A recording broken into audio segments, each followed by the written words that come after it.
I might just do it in Swahili, man. Sure. I already started recording about him.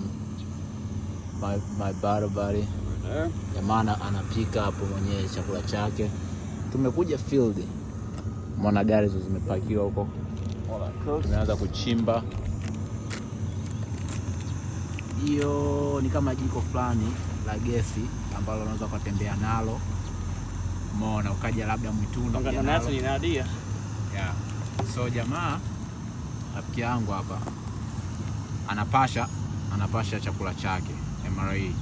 Umeona? So instead of like kama una jiko au una nini uko porini, unabidi utumie hicho. Kama hivyo inakuwa rahisi na kusaidia maisha yako, inakuwa rahisi. Unachemsha chai hapo, unapika maziwa. Kama umekunywa maziwa yataharibika, usije nayo field. Lakini kama labda una coffee, umeona, hapa kwa sababu tunahitaji kahawa. Kama una kahawa fresh kabisa.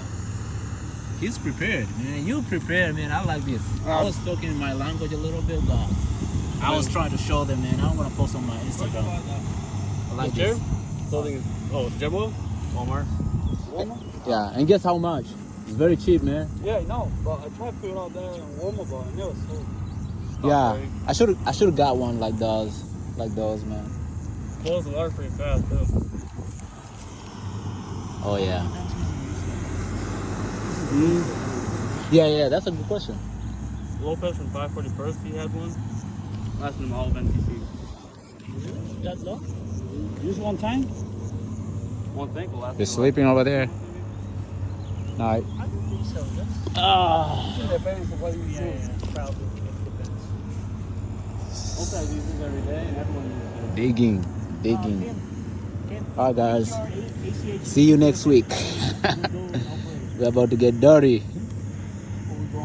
MREs. Jana nimeonyesha video ya MREs. Kama hujaona video ya MREs kaangalie. Ipo YouTube, Instagram nimerekodi haraka. Jamaa anapiga MREs. Umeona hapo? Jamaa anapiga MREs. Kama una chakula, mimi nimekuja na samaki. Nimekuja na vyakula vipo vingine nimeweka kwenye gari langu, lakini hapa haraka nimepiga msoso wangu mchana. Fanta hiyo hapo. Na pia huko nimeweka oh yeah, kulikuwa kuna samaki, nimemaliza samaki lakini nimebakia wali. Umeona? Maisha mazuri. Sasa hivi na nguvu ya kwenda kazini sasa, kupiga kazi, kuchimba, kwa nini? We good. Hatuchimbi kwa mikono na mashine yale. Okay guys, bye. See you next week.